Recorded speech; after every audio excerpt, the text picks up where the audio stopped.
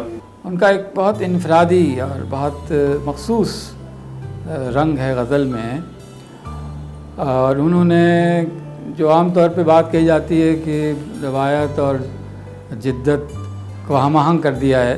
آج کے زمانے میں جو اقدار جس طرح سے ٹوٹ پھوٹ رہی ہیں، جو بنیادی جذبے ہیں وہ جس طرح سے بکھر رہے ہیں، ان کا بہت المناک ایک احساس ان کی شاعری میں ہمیں دیکھنے کو ملتا ہے۔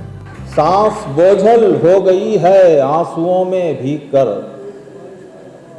تیز بارش میں ہوا نمناک ہوتی ہے بہت، اور اس کو سجدہ گاہ کی صورت برتنا چاہیے،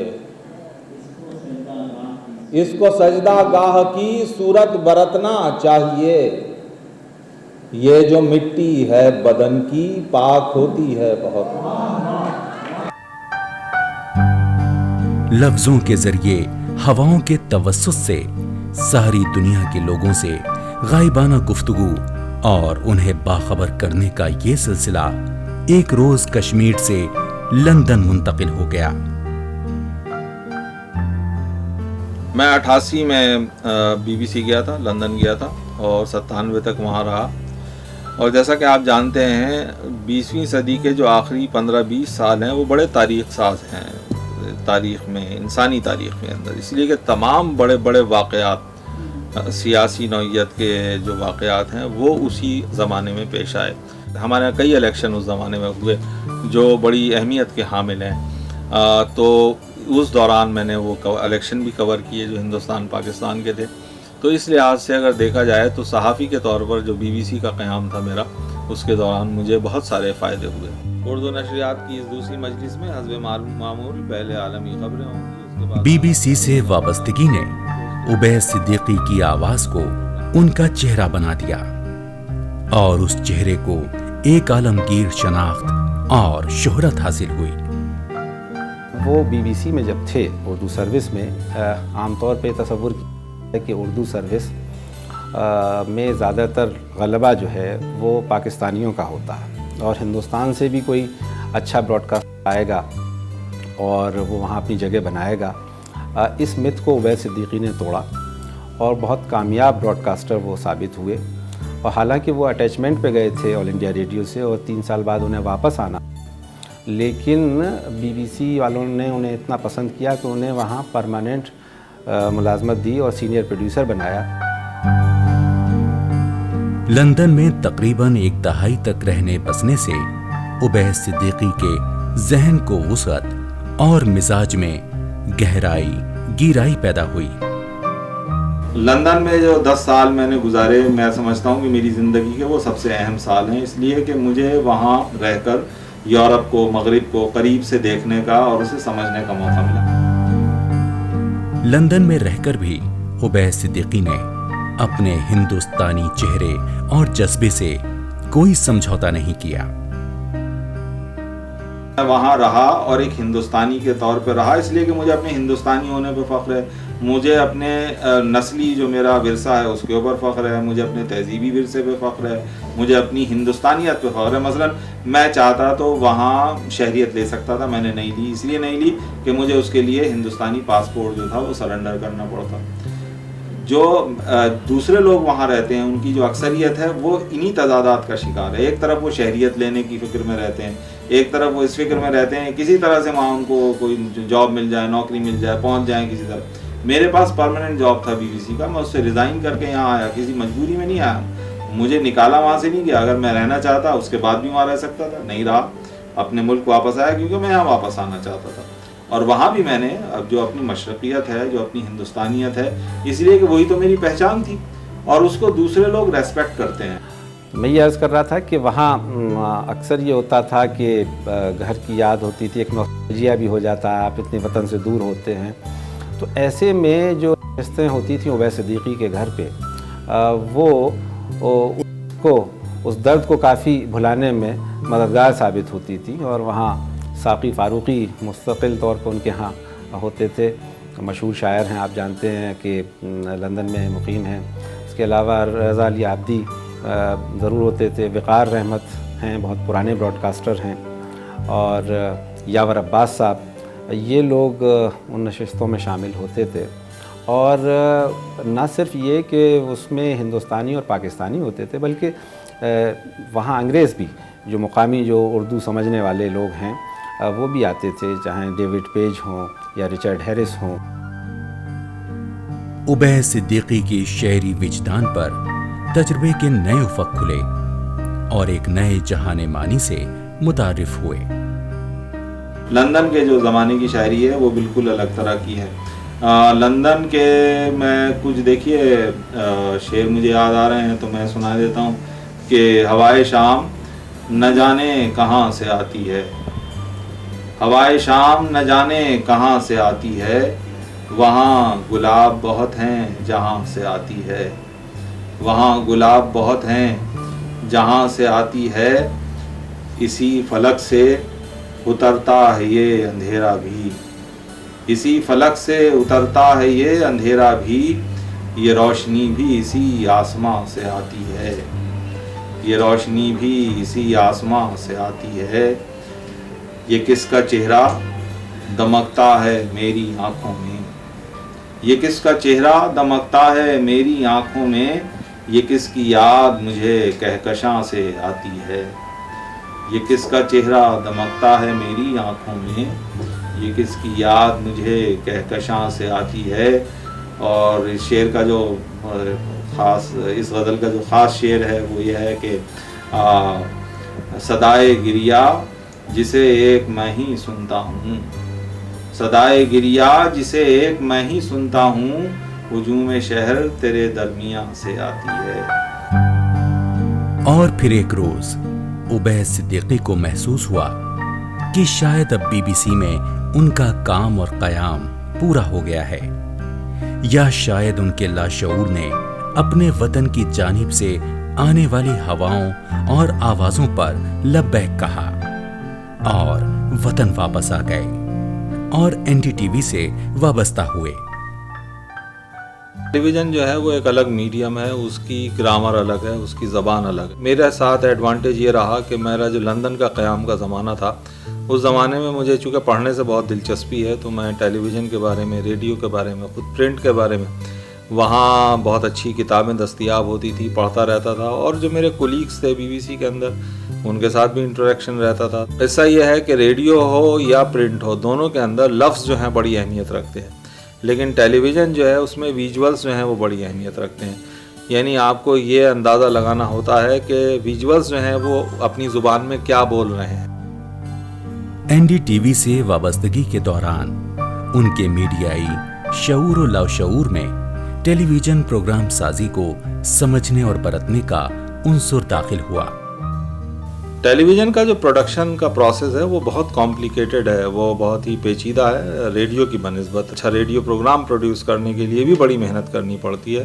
جب ہم جاتے ہیں اسٹوری کوئی کرتے ہیں, باہر جاتے ہیں, ویژولز جو لیتے ہیں تو اس کے اندر ایک سیکوینسز کے اندر شوٹ کرنا پڑتا ہے. یعنی پہلے سے آپ کو اپنے ذہن کے اندر وہ اسٹوری جو ہے وہ کنسٹرکٹ کرنی پڑتی ہے, بنانی پڑتی ہے, اور یہ سوچنا پڑتا ہے کہ ہم اس کو کس طرح سے بیان کریں گے, کس طرح سے نریٹ کریں گے.